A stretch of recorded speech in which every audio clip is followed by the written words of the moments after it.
You're listening to the Options Insider Radio Network, the home of the Options Podcast. For more quality options programs, visit theoptionsinsider.com or search for Options Insider Radio Network in your podcast provider of choice. Listeners can also access all of our programming through our mobile app available in the iTunes and Google Play stores. Select programs are also available via live stream at mixlr.com/options-insider. That's mixlr.com/options-insider. Don't forget to follow along with your favorite programs and submit your own questions for the hosts at twitter.com/options, stocktwits.com/options, facebook.com/theoptionsinsider, or via questions at theoptionsinsider.com.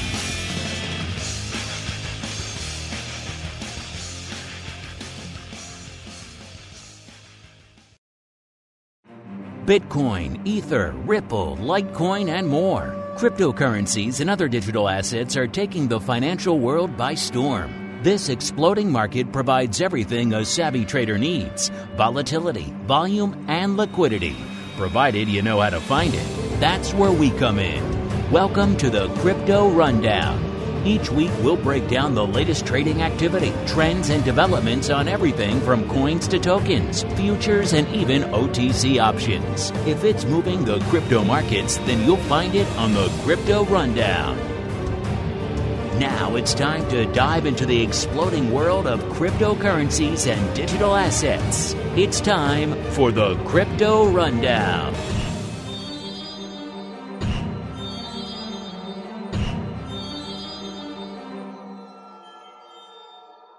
All right, everybody, that music means it is time once again for the Crypto Rundown, the program here on the Options Insider Radio Network, where we go beyond our traditional purview into the world of equity and index and even futures options, go beyond into all things crypto. Going to talk the spot, the futures, the options, the volume, the volatility, the SKEW, the open interest, the unusual activity, all that good stuff, and a whole bunch more. My name is Mark Longo from theoptionsinsider.com, as well as, of course, from the ever-exciting network, upon which so many of you have been mainlighting ever since all this madness broke out. We love to see all the new listeners, all the new ear holes joining us week after week. We want to continue that party, so make sure wherever you're listening to this program, A, you upgraded to subscribe to the full network. Otherwise, you're missing out on about a dozen programs, listeners. We do a lot more than just crypto.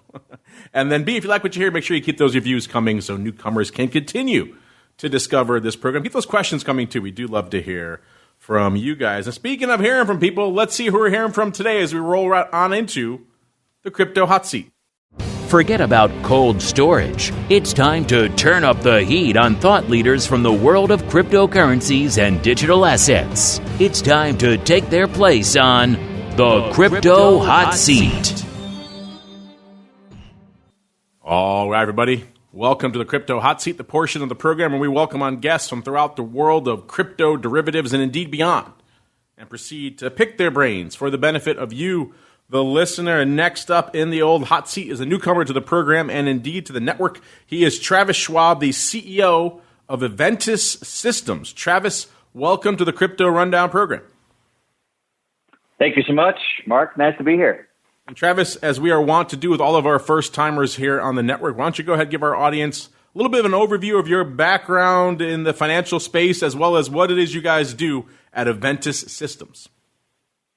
That's happy to. I'm an old guy. Been in the business for about 25 years. Got my start on the floor of the Chicago Mercantile Exchange, working for the exchange itself, and have been in the kind of financial technology capital markets since then. We started this company, EVENTUS Systems, about 5-ish years ago. We provide trade surveillance, market risk, kind of reg tech solutions to capital markets firms. So from exchanges to FCMs to brokers to proprietary trading firms, regulators, buy-side, you name it. So anyone looking in the market or in the market for trade surveillance, market risk solutions, we're trying to help them out. Well, an interesting area of the market. I know you guys have been expanding in the crypto space, and so obviously we're going to get to that in a second. But Travis, I'm not sure if you've noticed, but over the past 6 months, the world and indeed the markets kind of fell apart and seem like they're getting their footing again. Of course, we're dealing with unprecedented volume, unprecedented volatility. So maybe let's start there. Let's dial the clock back about 6 months and walk us through what those last 6 months have been like for you guys over there at EVENTUS. What's it been like for a market surveillance firm in the midst of unprecedented volume, unprecedented volatility, and just general madness afoot everywhere, Travis? Yeah, we I guess love madness, crave madness. No, it's been a really interesting time for us. Just starting with, we closed the funding round on, I think, February 10th. So right before really the madness started, we were able to secure a funding round, which good timing. Unbelievable timing. So you try to time the markets. Don't try to time the markets, I guess. But really, that was helpful to us. And for us and our clients in this time period, it's been pretty dynamic at the very beginning. One of the challenges right out of the gate, because of the unprecedented volume and volatility, is just the sheer amount of data coming into the system. And so we've had to, thankfully we have a pretty flexible platform that can grow and expand as needed. And if it's running in real time, it can handle, these massive spikes in volume. And so, we saw that, especially, across some of our exchange customers. And so, whether we could handle the systems, but then we have some providers, market data providers, that were struggling as well, just to keep up to the kind of 5, 6, 10x volumes all of a sudden, kind of 08, 2010 type numbers. And so I think the world got lulled into a bit of a coma over the last 10 years, and it had to wake them back up. And so that, we went through that process, intense couple of weeks. The team had to really respond. And then you had, on top of that, the work from home disaster, business continuity plans that almost every one of our clients had to, and we're trying to work with. And so we had to quickly adjust on, who could see the application. A lot of people, had new IP addresses because they're working from home and everything else. And so as like the marketplace, we had a flurry of activity, and I think it's, every month it's been probably getting a little bit more normal for our clients. Any major hiccups or maybe surprises you guys encountered dealing with this just tsunami of activity here, Travis? Not too bad, Mark. Actually, we had some pretty tense moments because some of the data providers were really late, and so some of our clients that are working on kind of a T+1 basis, that one piece of it, the T+1, it was getting very close because the data was taking so long to process over those time periods. And so we had probably some late starts, and so I'd call those some mild hiccups, but we weren't running, days in arrears or anything like that. But we absolutely got caught a bit on just the data deluge, and we were late probably a couple of days, but obviously we want to start on time every day, but thankfully we're not in the middle of the trade process. And so we're a post-trade, post-trade look at activity, even if it's real time. And so it's not, it's critical that we're up and going, but there's some flexibility in, kind of our general operating time constraints. I could discuss the madness of the pandemic for ages here, Travis, but this is our crypto program, and I understand you guys have been making some headlines of late in the crypto space. So catch our audience up, Travis. What have you guys been up to in the crypto space of late, sir? Yeah, Mark, we've been in the crypto space for a couple of years. And so we had the opportunity to work with a couple different marketplaces and a couple different customers that we're starting to look at surveilling their OTC activity, or, the futures on cryptos or digital assets. And so we kind of dipped our toes then and have been expanding kind of our client roster and offering ever since. And so it's been a space that we're really excited about, and we love to watch the market structure kind of unfolding before our eyes, which is, pretty unique, a unique position for myself. And I'm sure as well, you as well, as, market structure is a very interesting topic, at least for some of us, and to watch a new market structure being created really as we're watching is great. It's awesome. So we've enjoyed being participants in that. We think we're an important part of that market structure for a certain type of those clients.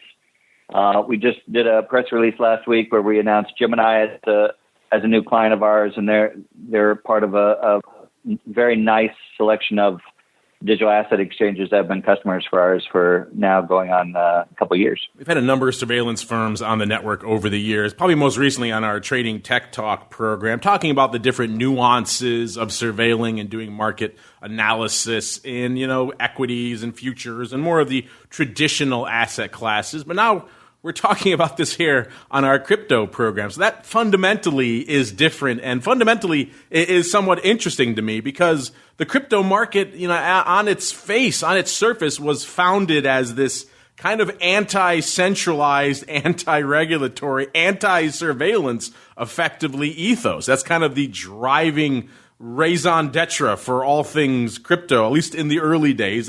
But I'm curious for you guys coming into this space now, and it seems like you've been working with a number of different venues now for a couple of years. How does performing and doing surveillance in this space, how does that compare to, let's say, a more traditional market like equities, Travis?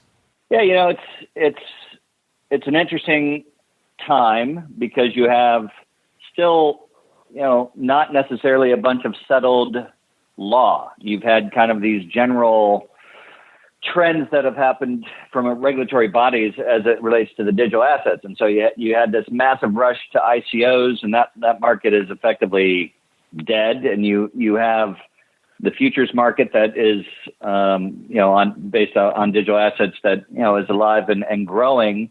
And then you have this space in between. And so what we've seen from our clients is they're trying to pull ideas or best practices from the analogs to the other marketplaces. So whether that's equity market structure or futures market structure. And so we're seeing, even, the OTC market, which theoretically doesn't have a lot of strong regulation, we have clients that are trying to regulate as a futures market. And so they provide those safeguards. They provide those institutional controls and transparency that you couldn't necessarily see in the OTC market, even though they don't have to. And so you have some elective approaches that are trying to give that safety to the institutional marketplace. And I think I don't know where that shakes out. And I think you'll see, again, these kind of hybrid approaches continue to grow and foster. And these marketplaces are interesting, right? They run, 24/5, 24/7. They have massive data sets. You can quote in a Satoshi, so you can go, 8 decimals or 8 digits past the decimal point. And so the books are massive for these products and the like. So there are some very unique, considerations when surveilling these types of markets. And I think what you'll see is that space evolving very quickly, and we have to try to keep up as quickly, as much as we can with our clients who are really defining the space as the weeks move forward. Yeah, that's really an interesting point because you're right. The rules aren't set in stone yet for many of these crypto venues, crypto marketplaces. The regulators are still debating what approach you're going to take with crypto here in the U.S. So it sounds like you guys are kind of almost writing the rules as you go, which is a fascinating place to be from a surveillance perspective, Travis. So do you find yourselves then the game kind of varying firm to firm? One firm has their own rules of engagement, then the next firm wants to do something else, and you're kind of effectively making it up as you go, Travis, firm by firm? Yeah, I wouldn't say we're kind of making it up as we go, but our clients are absolutely trying to pull in and get feedback from as many parties as they can. And so we're trying to be that trusted provider that says, okay, this is kind of the platform. This is the product. It's called VOLATILITY. And, we have these host of procedures out of the box, and this is where we've seen, we provide as much guidance as we can. We, part of that value proposition that we're trying to provide is not just the product itself, but that experience that we're getting as part of the implementations and and the feedback that we get. Plus, we are going in front of, we literally sit down with our clients and the regulators that they are getting approvals from and walk them through these systems. And so that experience, we just try to plow right back into the product as much as we can, so that, again, we're trying to, it's almost in real time, Mark, is trying to pull down the feedback that we're getting, those best practices, and give our clients as much flexibility as they can, so that they can, exactly to your point, pick how they are looking at surveillance. Are they using the FX market as the analog? So, the FX OTC market, this is their analog. Or are they trying to pull from the futures market or the equity markets, or some combination in between? And thankfully, we kind of span all those asset classes, and so our clients can really try to pick and choose what works for them and where they think they're best positioned to support their end clients. Sounds like a pretty fascinating opportunity for you guys, because unlike the more traditional asset classes where the rules are pretty much already established by the time you guys get in there, you guys are effectively being allowed to write the rule book as you go. It's kind of an interesting opportunity for you guys. You're not just enforcing rules that were already there. You're kind of helping to determine the best practices here, Travis.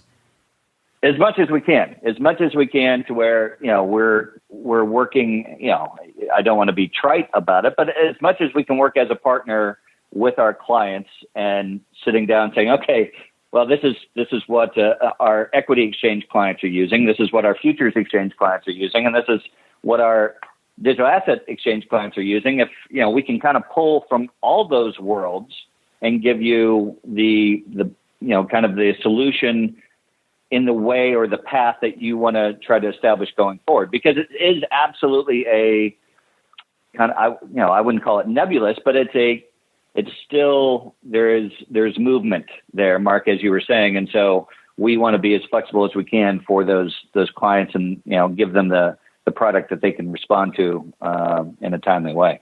Now, surveillance firms in the traditional markets, they tend to focus on the similar types of behavior. They go after spoofing. They go after people manipulating the order book and those types of behavior. I'm curious, is it similar type of enforcement going on in the crypto space, or, new asset, new marketplace? Are there new types of manipulations you guys are finding and tracking down in the crypto space? What are they up to out there, Travis? Yeah, I don't know if I would say necessarily new, but again, you have some interesting opportunities there for a combination of an OTC market and a listed market. So whether that's potentially a digital asset on an individual security, for instance, and then how do you look at the underlying kind of listed security market for that as well? And what procedures should you look at? Are they insider trading type rules that you're looking at, or wash type rules, or cross market manipulation? And so you can, really you can go as wide and interesting as you want, where manipulation in general, we would say is manipulation. And so there's lots of different flavors of that. There's lots of different ways to attack it, as compared to the equity markets, where it's getting really, really sophisticated, where you'll have multiple parties from around the world potentially trying to manipulate a single name from different clearing firms. I don't feel, or at least we haven't seen through our clients, that level of sophistication yet on the digital asset exchange. I'm sure, where there's money, there's going to be people trying to do things that are against the rules. But in general, I think it's still a little more uninformed manipulation as compared to some of the other more established marketplaces, is the way I describe that. Uninformed manipulation. I like that. Well, it's good to hear that the scammers and manipulators haven't fully found their way into crypto yet. Of course, as you mentioned, the money's there, so it's only a matter of time. But maybe with firms like yours there, Travis, and the Vanguard, maybe you can slow things down. You mentioned you're working with 6 different crypto venues now. Is it fair to say then that this is kind of a pivot for your firm into crypto, or is this just one of many different business lines you guys are really focusing on? Yeah, really one of just a big, client segment for us. We do, we have kind of handful to 6 segments, and this is just a great growth area for us. And so I wouldn't call it a pivot. I'd call this a expansion of our existing franchise, and one that we're really excited about. And so when we find great partners like that with Gemini, it just kind of adds to the excitement on our side, and we will continue to attack this market and be providers where we can be.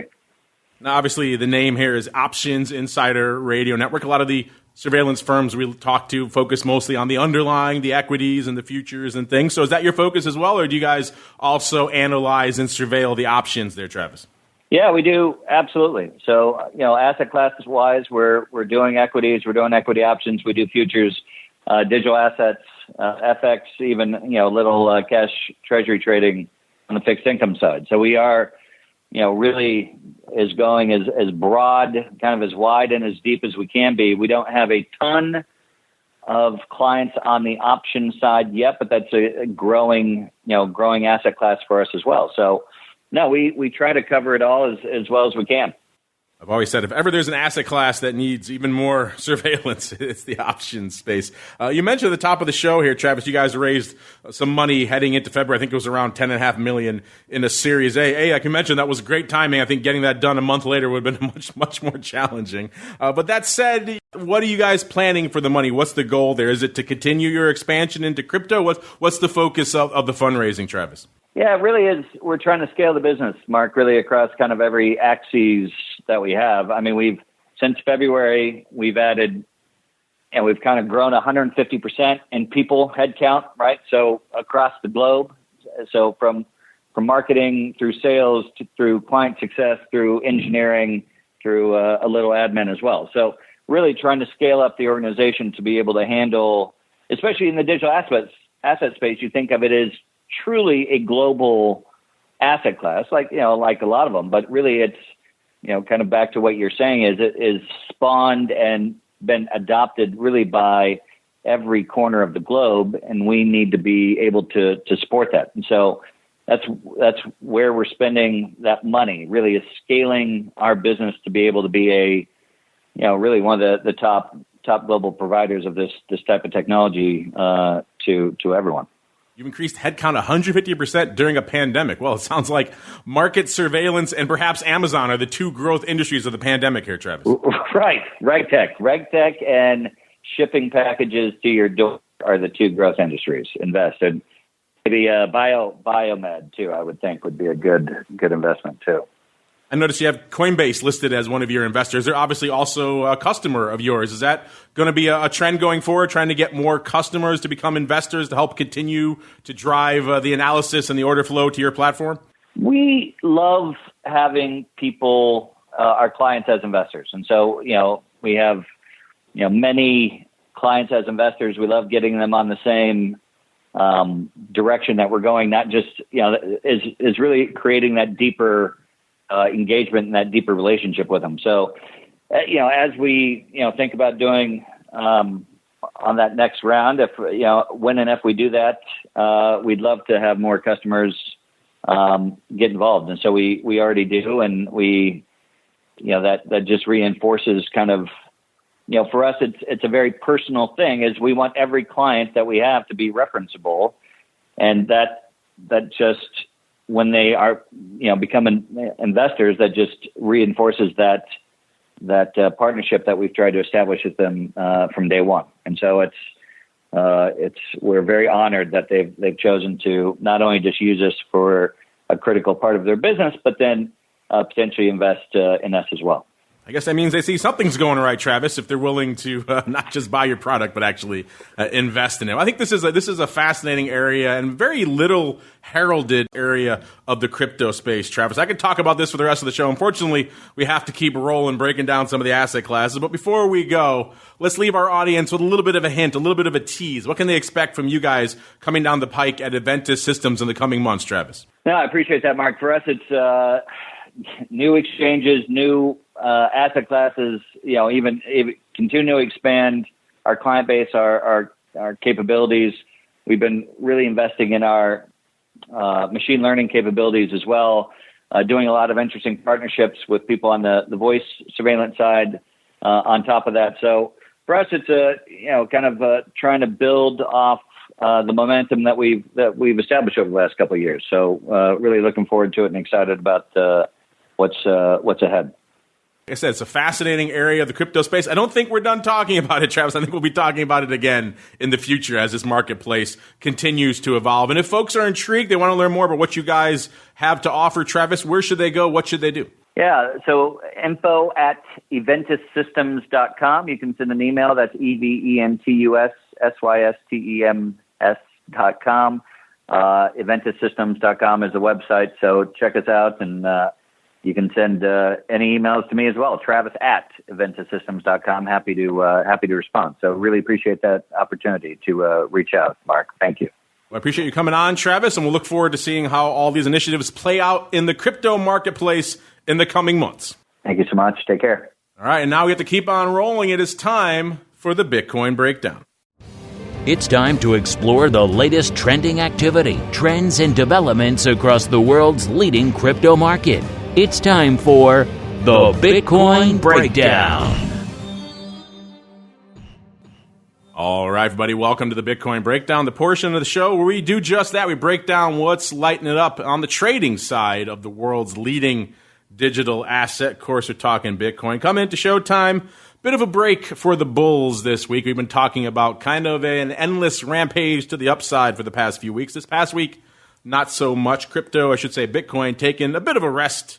It was just a little bit shy of 12,400 at the end of our last show. This week, coming into showtime, right around 11,750 or so. So putting it down over 600 handles, about 630-odd handles from last show. Again, kind of hard to argue. It's been up quite a bit of late, so taking a little bit, perhaps, of a well-deserved break. If you're a bull, maybe repositioning for the next move to the upside. Let's start breaking down some of what we're seeing out here. Of course, a lot of these volatility and SKEW metrics coming at you courtesy of our friends over there in SKEW land. SKEW.com is the place to go to kick the tires and light the fires. Realized vol, so the actual amount of volatility that the marketplace has exhibited over the last 30 days, listeners. That's up slightly. It was 56% last week, 58% this week. So Bitcoin still volatile. The actual implied volatility, which remember is the amount of volatility that the crypto options are pricing in going forward 30 days. So we're looking back 30 days for historical or realized vol. Now we're looking forward 30 days for the implied volatility. That's the market's best guess of what vol is going to be in 30 days. And so right now, it's actually off a little bit, pricing in a little bit less juice, down to about 56% from 71%. The SKEW also changing, but not a huge amount. The SKEW was a negative 7.2%, down to minus 6.1%. If you're confused by what all that means, I encourage you to go back to the episode we did with the folks over at SKEW.com earlier on this program. We kind of break down all these metrics and what they mean in a lot more detail there. Call to put ratio, which is, of course, the ratio of how many calls are open versus how many puts in the open interest, up ever so slightly. It's effectively unched. It's still very call heavy at about a 68%. It was 67% last week. Let's get on out to the open interest, see what's lighting things up out there. A fairly active week out here, even if net open interest is a little bit shy of what it was last week. Even though DEREBIT's up about 1/10 of a billion, aka 100 million out there in net notional OI. It's up to about 1.6 billion out there, but net overall, the marketplace off a little bit since just the last couple of weeks. There was a little bit of a peak last week out there in open interest. BAKKT, of course, still holding court at a whopping 0 out there. CME right around 200 million. So that's not bad for them. That's not too far off their all-time high of about 268 million net. Again, this is notional now. Ledger X, 57 million. So decent numbers for them. They're close to their all-time high. It was 59 million. OKEX at 98 million. Not that far away from their all-time high as well, which is 114 million out there. And then we got new players here. It looks like SKEW.com expanding their analysis purview a little bit, adding in bit.com. And they have about 41 million worth of notional, which is also their max. So they happen to be at their max right now. So breaking down the options open interest across these major platforms here, we got DEREBIT, still the big dog, 80%. We've got CME now at a firm 10%. And then OKEX number 3, 5%. Ledger X number 4 at 3%. And bringing up the rear there, bit.com at 2%. Can't really count BAKKT. 0 technically is the rear, but they're not even on the chart. Our friends out there in DEREBIT, or I should say in Genesis land, they've been on the show a few times here, Genesis Volatility. Check them out if you are so inclined. They also have a good Twitter handle to follow. It's just at Genesis Volatility. They tweet out a lot of great nuggets throughout the week in between episodes of our program. They were commenting on the levels of OI out there as well. Again, not back at June levels, but still over $500 million worth of Bitcoin OI currently just in this August expiration. We'll get to more of that in a little bit when we break down the months here, but June was the big dog for open interest. The crypto market, the Bitcoin market, just loves to aggregate its open interest around the quarterly expirations, and so we haven't seen anything July and August really been able to rival that yet. They also tweeted out an interesting little nugget of just looking at where the options are right now on the different strikes, how many options would expire, what percent would expire worthless. And they have right here at 11,000 be about 80% of the options in August would expire worthless. We'll get into more of that in a little bit. If you like little nuggets like that, give them a follow over there at Genesis Volatility. But on the options front, again, we mentioned kind of a light week this past week, particularly on DEREBIT. We saw some big spikes not too long ago. A couple of weeks back, we saw over $500 million worth of notional go up on DEREBIT, about $527 million. Nothing like that this week. The big dog this week was about $197 million. That was on the 17th of August. So still impressive paper, but nowhere near the historic highs that we hit back just a few weeks ago here on the show. In terms of the big prints this week, actually kind of interesting. Again, a kind of a quiet week, so we got to see some newer players mixing in. We also saw Bit.com getting added into the analysis here on the SKEW site, and they actually featured in some of our quote-unquote larger, I put it in air quotes because it's not that big, listeners, 200 lots. It was the AUG 11,000 puts, paper selling 200 of those for 0.0045 Bitcoin, back when Bitcoin was at 11,857. It's not that far from where it is right now. Also selling the AUG 13,000 calls. It looks like a little bit of a strangle. Also 200 times. Those went up for 0.003, back when Bitcoin was pretty much the same price right there. In case you're wondering, that was almost 51 vol on the puts and about a 48 vol on the calls, which if you know anything about equity options, that's very rare to get similar level of vols for the calls and the puts. Usually the calls are worthless, the puts are bid up, especially now out there in the equity indices. So seeing relatively similar levels of vol for the calls and the puts makes it kind of interesting. Those are also pretty popular strikes. So an interesting strangle. What are your thoughts on that one, listeners? Selling that strangle. Obviously the 11,000 put closer to the fire right now, but if we break through it, he's clearly willing to pick up a little bit more Bitcoin over there. In terms of big trades that were lighting it up today, again, not a heck of a lot going up on DEREBIT. The big print was 1,628 of the AUG 10,500 puts. That was the hot strike out there, followed by about 1,100 of the AUG 10,000 puts, 10,000 even. So that strike coming back on the radar. If you look at where the action was, this is what the Genesis folks were referring to earlier, where the action is broken up across the expiration months. It's still August in the lead with about 62,000 contracts open, so August is still continuing to trend north. But again, as the Genesis folks pointed out, nowhere near what we saw, record open interest in June with 114,000 contracts. So we're pretty much right around half of that for August, and it doesn't look like we're going to get that much closer by the time all this rolls off the board out here. September coming on strong, though, 52,000, so it's hot on its heels. And again, that's a quarterly, so you got a little bit more time for that one. So September has a chance, and I've been saying that pretty much from day one on this show here. It's the quarterlies where all the action is. So if you're looking for new open interest records on the options front, at least, you got to look to the quarterlies, and SEP is the next one up in the batter's box. In terms of strikes, we're just talking about 10,000 strikes lighting it up on DEREBIT today. That isn't what's lighting it up on the net open interest, though. It's actually a dead heat, a tie. That's very strange, between the 11,000 strike and the 12,000 strike right now. Both of them have 15,900 contracts open, respectively, on each of them. So that's an interesting strangle, if you were to put that on right now. Obviously, we're hovering right in between that, but we were north of that 12,000 strike on last week's show. So interesting stuff to see those two so neck and neck, followed by, looks like, the 14,000 strike with about 12,000. So keeping with that other long-standing crypto options tradition of skipping a strike. Forget the 13,000 strike. That's only got 9,600 contracts open. Let's go right ahead to 14,000 and start building up our OI up there.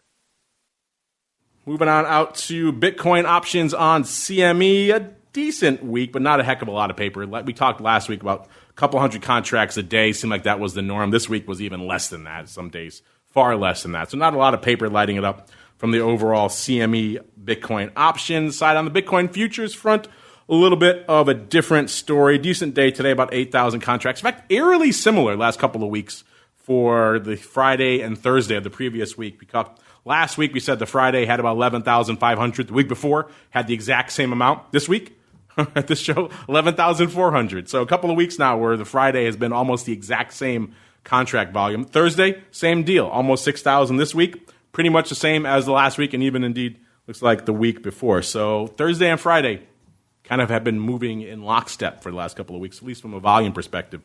Kind of strange. Not sure why that is. Wednesday, about 12,000 on the tapes, another active day. Tuesday, also about 12,000, and Monday, 10,000. So there is some paper going up in the futures. The folks over there at Block Crypto were analyzing the Bitcoin futures market at CME. They talked to our friend Joshua Lim here from Genesis Global Trading. They've been on the show, obviously, not too long ago, about why they think this Bitcoin futures volume is, as they put it, soaring towards $1 billion worth of notional open interest. They hit an all-time high back on Monday of $948 million. And Josh was pretty much laying it out. He thinks it's the basis trade.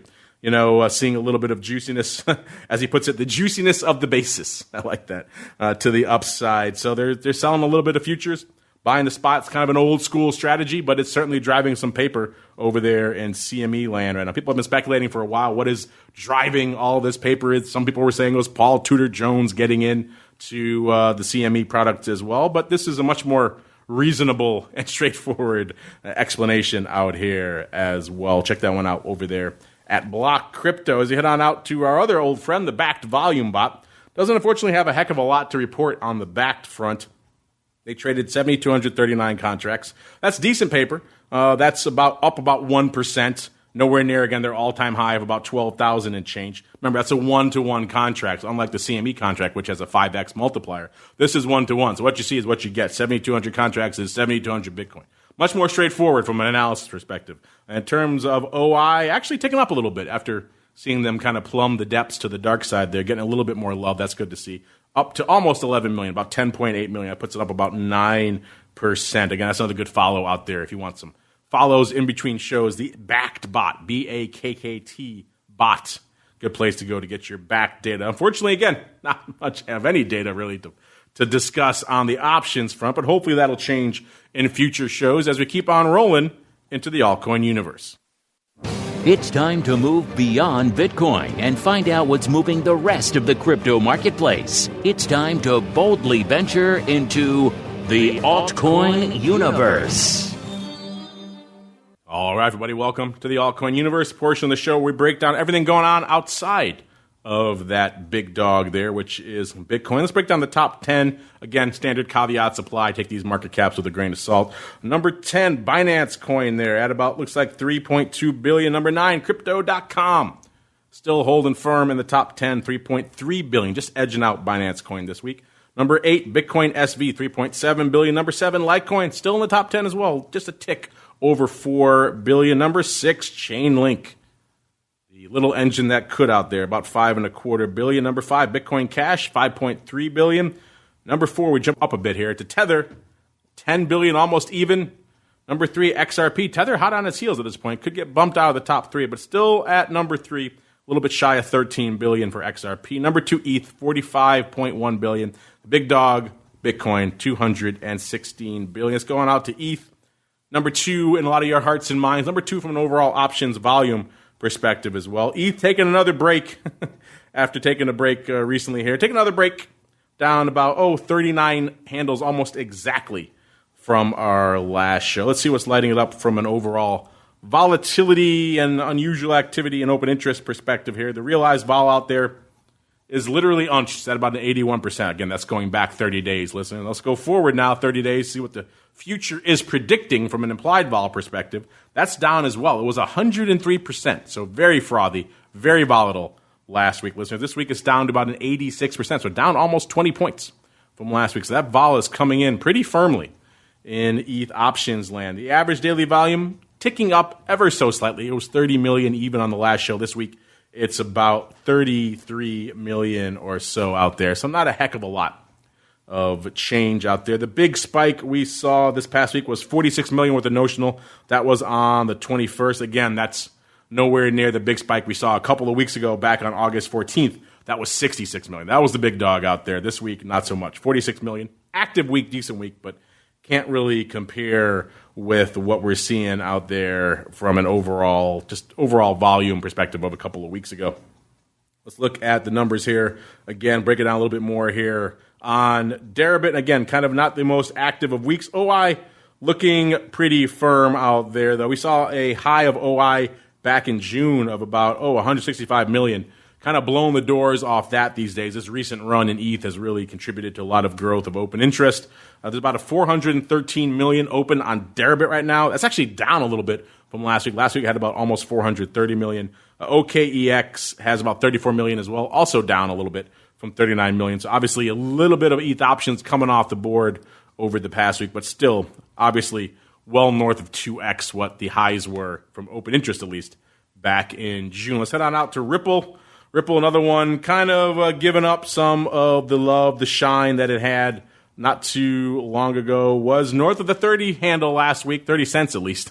It was about 32, almost 33 cents. This week, 28 cents and change. So it's given up some of the ghost. Oh, how the mighty have fallen. I'm joking, of course, for all you XRP heads out there. And talking about mighty, it's nowhere near the $3 and change it was back in the go-go days of XRP. Down a little bit this week, nearly 4 cents. So giving a little bit of a respite to the XRP bulls out there. Bitcoin Cash also down. Pretty much a lot of the majors are down this week. Bitcoin Cash down 31 handles from last week. Bitcoin SV down about $25 from last week. Now it's time to find out what you guys have on the brain with a little bit of your crypto questions.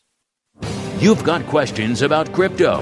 Who doesn't? It's time to find out the answers to your crypto questions. All right, really quickly here, let's squeeze a few of you on before we wrap up. First off, Selecki. Selecki wants to know, what do you think will be the next hot crypto options market? Well, that's a great question. Obviously, Bitcoin, the big dog right now. ETH, hot on its heels. So I'm assuming you're excluding ETH from that question there, Selecki, because the obvious answer right now would be ETH. So going beyond it, it's interesting to see with some of these other coins that are ticking in to the top 10 there. You know, Crypto.com coin is in there, pretty much growing every week, week upon week. We've got everyone's favorite these days, Chainlink. So I guess if that one could keep on the trajectory it's had over the past couple of months out here, that one could be off to the races. That could be a vibrant place. We might start seeing some Chainlink options spring up out there. But right now, obviously, the clear answer is ETH. There's nothing else even close. I mean, everything has a little bit of options on it from an OTC perspective. We had the Drawbridge guys on here not too long ago talking about selling premium and finding ways to collar even things like XRP, which is a 30-cent product, which, you know, the option, this underlying is effectively an option at that point. So they can trade them on everything. And they are trading in smaller volume on everything. But right now, obviously, the clear big dog for number 2 is ETH. But I wouldn't be surprised if something like a Chainlink or something else can continue its explosion of fascination and mind share, and maybe that will edge its way and elbow its way into being a number 3. But right now, there's a huge chasm between ETH and just about everything. And we have a long way to go between Bitcoin and ETH. So we have a little bit of growing to do here. So, but I like the optimism of your question, Selecki. It implies there's more to come. Let's see. Next up here, Joe Youngs, plural. Joe Youngs, plural. He says, what do you think of the Bitcoin VIX that Ledger X is putting out? Worthwhile tool or marketing hype machine? Well, you can check it out for yourself here, Joe Youngs. Everybody else, we had a great conversation with Simon Ho, who's the creator of that index. They're utilizing his BitVol methodology. You can find out more about that over there at t3index.com. And then, of course, to check out the archives of this show, go back a couple of months. We had Simon on. It's called Bitcoin VIX right there in the title, pretty much. I think it was called Bitcoin versus VIX, the episode. So go check it out a few months back there. You'll see it right in our archive. You could decide for yourself the value of it. But Simon's done some good stuff in the past. He, of course, is the creator. I call him the Spikes father. He's the creator of the Spikes Index, which we talk about every week on our Volatility Views program. It's kind of a VIX analog out there, taking that same methodology now and applying it to Bitcoin. And there's certainly some fascinating, interesting things. I certainly think this iteration of it is a lot more viable than whatever that first iteration that Ledger X had going out there, where they were really trumpeting, hey, we have a Bitcoin Fear Index. It seemed like they were really going for the marketing hype of it, where you really couldn't get data from it. It was hard to find. Now, this is a much more standardized calculation. We know who's behind it. We know exactly what they're doing with it. It seems like they're investing more in it, really trying to put that out there more. So I'm going to go out there and say that this is a more worthwhile tool, whereas in the past, it may have been a little bit more of, as you put it, the marketing hype machine. Great questions, everybody.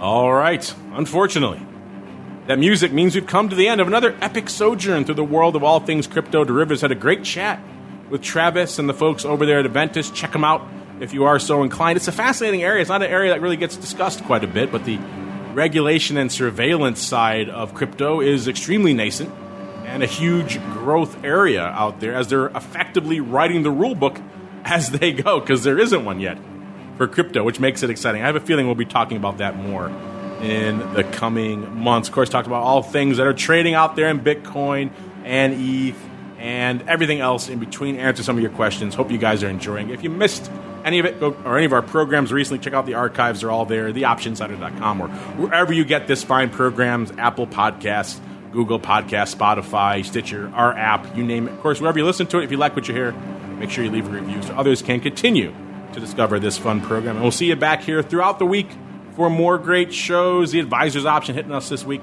hurricanes notwithstanding.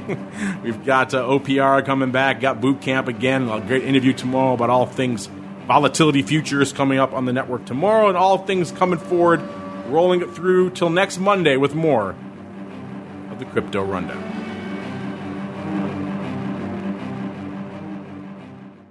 You're listening to the Options Insider Radio Network, the home of the Options Podcast. For more quality options programs, visit theoptionsinsider.com or search for Options Insider Radio Network in your podcast provider of choice. Listeners can also access all of our programming through our mobile app available in the iTunes and Google Play stores. Select programs are also available via live stream at mixlr.com/options-insider. That's mixlr.com/options-insider. Don't forget to follow along with your favorite programs and submit your own questions for the hosts at twitter.com/options, stocktwits.com/options, facebook.com/theoptionsinsider, or via questions at theoptionsinsider.com.